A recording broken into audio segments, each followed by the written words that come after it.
Hello, lovely peeps. This live, the one that we're doing today, is for you if you're about to graduate from phase 3 into phase 4, or if you're already there, you're already in phase 4. So this live is for you. So, about phase 4. There are a few misconceptions. Lots of people are doing very well on phase 4. So, I hear sometimes from people who've moved into phase 4, but they haven't reached their goal weight. In which case, what people should be doing is staying in phase 3 until they reach their goal and they're happy with where they are, they're happy in their skin, and that's when you move into phase 4. So it may be 10 weeks, because even if you've reached your goal and you haven't got to the 10 weeks, do have a look at this book. It's all in here, and it's called Troubleshooting Phase 3, and it's about how to stop losing extra weight if you're where you want to be, but you haven't finished your 10 weeks, so you're not ready to move into phase 4. So have a look at that. Just a quick bit of housekeeping. The HBD cookbook is just that. It's a recipe book. It's not the HBD program. What you need for the HBD program, for following HBD and for really getting your head straight and getting things clear, is HBD, the Human Being Diet. So the cookbook is an optional add-on, but reading the first book, even though it's the second edition of the first book, HBD, the Human Being Diet, is not optional. It's an absolute must. So stay in phase 4 until you have either done your 10 weeks or you're happy with where you are. If you're not happy with where you are, if you still want to lose weight, stay in phase 3 until you get to where you want to go. That's really, really important. And I thought, because lots of people ask me, well, what do you do? You know, what's your typical day look like? What is P's phase 4? So I thought I'd start off sharing that with you. In a nutshell, my phase 4 is never ever snacking. Drinking lots of water, rarely eating sugar and grains. Not because I'm any kind of food saint, but because both of those types of food make me feel pretty rubbish. And I think that life is too short to feel shit or to feel rubbish from eating the things that don't suit us personally. So let's not think about what suits most people, but what suits us personally as individuals. And as I was saying, personally speaking, I don't find sugar makes me feel good. It makes me feel tired and lethargic. The next day I feel as I've got a hangover. And the same thing goes for grains. So I think, well, why eat the stuff that we know doesn't suit us? And there are people who are doing phase 3 who go all out on their treat meals and eat food that they know is going to make them feel rubbish the next day because they like the taste of it. But that's really not what HBD is about. It's about getting more self-respect for our bodies and our microbes and our brain and how we feel, and really sticking to the foods that make us feel really good. One of the things that makes me feel really good, and not just emotionally but also physically, is eating a lot of extra fat once a week. That's what the phase 3 treat meal is all about. And eating lots of fat in the form of butter and cheese and sour cream and things like that, especially when it involves a baked potato and some cheesy prawns. So coming back to my phase 4, I start the day with water, half a litre. So there we are. And I don't just drink it first thing in the morning, I drink it throughout the morning, and throughout the day, but not too much in the afternoon, because what we don't want to be doing with water is spending our night waking up and running to the bathroom for a pee. Obviously not good. So I rarely eat breakfast. I do have 2 cups of coffee after my water, because I love coffee, and happily for me, I only ever love it black, and you will too. You'll get used to it, I promise. I rarely have breakfast, but I always have breakfast when I'm doing my annual reset. Actually, it's not necessarily an annual reset, but when I do the reset, of course, I always eat breakfast. And if I'm hungry, I eat grated apple and seeds, sunflower and pumpkin seeds with cinnamon and salt and pepper. So that's breakfast. I don't often have it. Lunch, salad, mixed leaves, all sorts of microgreens and things like that. Maybe beetroot, very often avocado, always with apple cider vinegar and extra virgin olive oil. Always, always, always. Always have one type of protein. It might be cheese. That's rare because Ricardo doesn't really like cheese. But if I'm on my own, I might have that. Or things like chickpea bread, soccer bread, or eggs or roast chicken, often left over from the night before, or sardines. So one type of protein. I don't have a mix of proteins at lunch, but I do sometimes have a mix of proteins, e.g. cheesy prawns in the evening, but only when we're out, in fact. And then dinner or supper or tea or whatever you want to call it. Protein, one type might be fish, red meat rarely. Ricardo likes red meat more than I do, so sometimes I cook him a bit of steak, bit of buffalo, bit of venison, something like that. And usually I have fish or chicken or tofu or tempeh with a mixture of at least 3 different vegetables and herbs. Goes without saying that one of the most important things, one of the most important rules that will always carry with us into phase 4 is no snacking. Never ever snacking, only ever having water, occasional black tea or coffee or green tea in phase 4 between meals, but never ever going back to snacking, never ever going back to mini meals, so things like coffee with milk, cappuccino, whatever, flat white. That's a mini meal, so we never ever go back to that. So that's my 3 meals, breakfast, lunch, dinner, whatever. And then once or twice a week we do eat out. And one of my favourites is, as I was saying, baked potato, loaded up with butter and sour cream and maybe some cheese and cheesy prawns. Sometimes a hamburger if it's grass-fed meat and really, really good. Almost never have dessert, and as I was saying, not because I'm some kind of food saint, but because it makes me feel rubbish, and I think, what's the point? Sometimes, if everybody else is having a dessert, I might have a spoonful, but I draw the line at that, because it just doesn't make me feel good. So phase 4 is really a question of finding out what suits you. If you feel rough the next day when you have dessert, maybe think, well, I won't have it next week. I'll have something else as a treat instead, lots of extra butter, or potatoes, or chips, or whatever it is, and just steer clear of the dessert, or the grains. Personally, I don't eat wheat because it doesn't make me feel good either. I can get away with a little bit now and then, but I have to be really careful, and most of us do, in fact. So it's not a question of denying ourselves, it's eating what makes us feel good. And that, in a way, I suppose, it's denying ourselves pain the next day, eating food that we know that really suits us. We have occasional Sunday lunch with all the trimmings, roast or baked potato, and we all love chicken. I think everybody loves chicken, unless we're vegan or vegetarian, of course. Even our part-time pet, our stray cat. Actually, I don't think she's strictly a stray cat. I think she's a farm cat who probably lives up the road. She will not eat anything unless it's chicken. And she won't eat that ready sliced chicken in the supermarket, by the way, either. I tried her with that.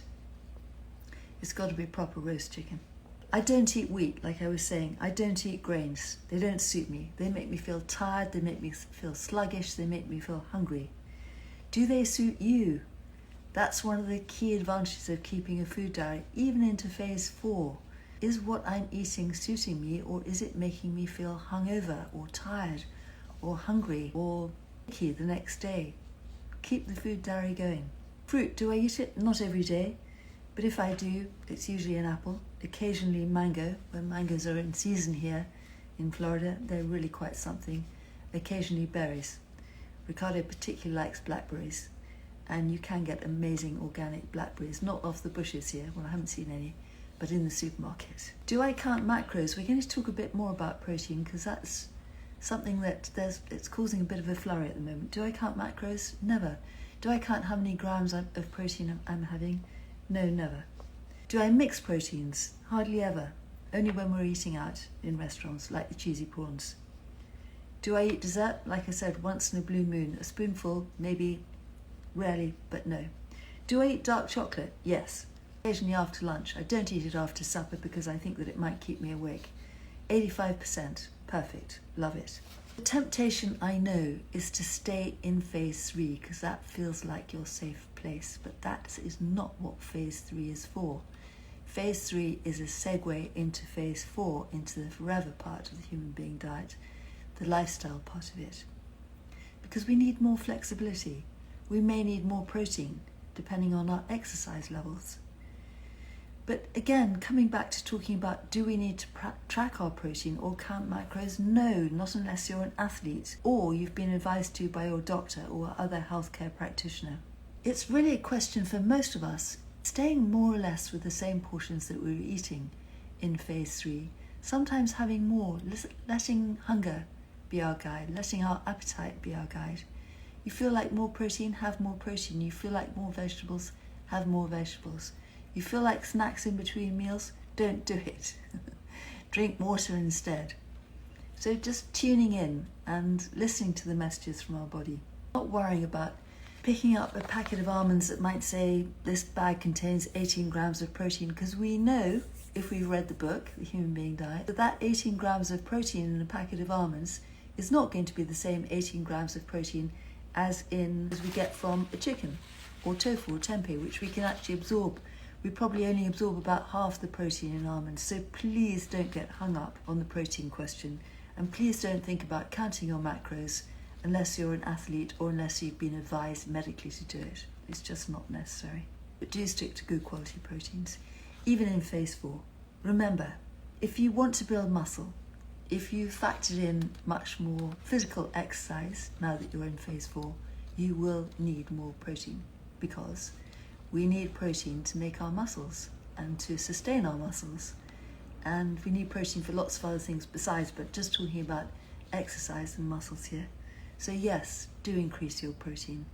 And do look at Claire_diet_health_fitness. She is now able to exercise and is adoring the exercise, and of course has upped her protein.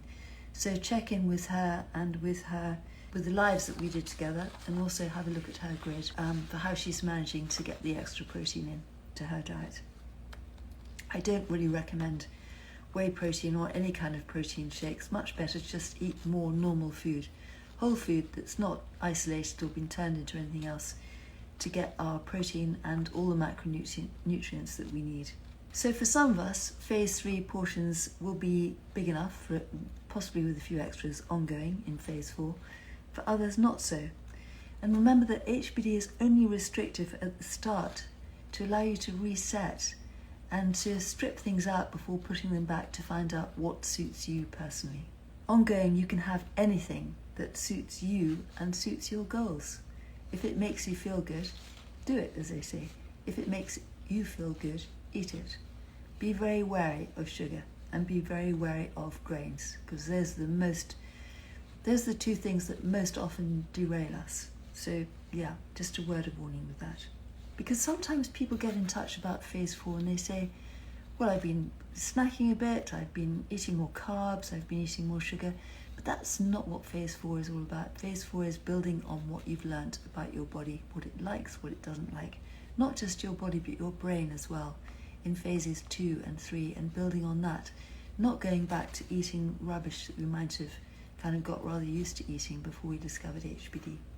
So that's really, really important. The time to start mixing things up to find your perfect balance. And as we were saying, this changes as your lifestyle and as your circumstances might change. But never, ever, ever go back to highly processed foods, ultra-processed foods, as a norm, or those nasty seed and vegetable oils, otherwise known as industrial oils, which were very good for engines and things, but they're not very good for human bodies. Never, ever go back to snacking, and don't let too many of those grains sneak back in. You might be one of the lucky ones who can get away with quite a lot. You might find that buckwheat and quinoa and things like that suit you, but they don't suit me. They don't suit everyone. So again, it's finding out what suits you personally. Someone asked, is kombucha allowed, sugar-free? I don't think sugar-free kombucha exists because it needs to have the sugar to ferment, to feed the microbes. If you can find a sugar-free one that isn't full of fake sugar, let me know. I'd love to hear. Thank you. HBD just a sprinkle. I found that I went into phase 4 over the summer holidays as we had a very busy couple of months, but I hadn't reached my ideal weight, but have gone back into phase 3 now. Well done, HBD sprinkle, that's just perfect. Hope that's okay? Yes, it is. Life just takes over here in Cornwall. It does sometimes, wherever we are. P.S. You look really well. Thank you. Thank you so much, my darling.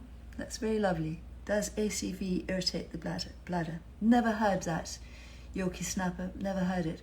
But remember, we're not drinking it neat, we're drinking it dissolved in water or with our salad dressing, so it shouldn't do. Isabel, no migraines, no brain fog, no chronic pains in joints. Hurrah for that. Fantastic. Helen Shulvers, feeling amazing after starting mid-May. Yes, reduced all my symptoms and achieved weight loss too. Fantastic. HB London, sounds like you're resetting, honey. Lack of action, double salts already done. Fingers crossed for action. That means that the Epsom salts may not have worked the first day, so HB London's having them again today, which is fine. But remember, you don't need to take Epsom salts any other time other than phase 2. It's not a good idea to take them once a week, it's really not. If you're having problems going to the loo, do read pages 195 to 197 of the second edition of the Human Being Diet. Everything you need is there. And do you have any tips for batch cooking, cooking for family, struggling with veg weight prior to cook? There are so many people here who are queen batch cookers, and please get in touch and keep your eye open and look at Victoria Palmer's a great batch cooker, as is midlife.reallife. But there are really so many people and too many to mention, and they've all got great tips on their grids. But basically, it is difficult with the family, but it is possible. So I hope that you'll have great success with HBD, and really looking forward to hearing, so please let us know. No, you can't stay in phase 2 for longer, Mrs. B. Limington, absolutely not. Follow the rules. Phase 2, 14 days. Phase 3, day 17 onwards. Very, very important. Please don't do a little bit of this and a little bit of that and think, well, phase 2 is working so well for me, I'll stay here, because it won't work. You've got to move into phase 3, you've got to put that oil back in. You've got to have your weekly treat meal, or everything will seize up, and it's really important for your skin to that extra virgin olive oil. So thank you so much for joining, and until then, mwah, bye. Thank you so much for joining.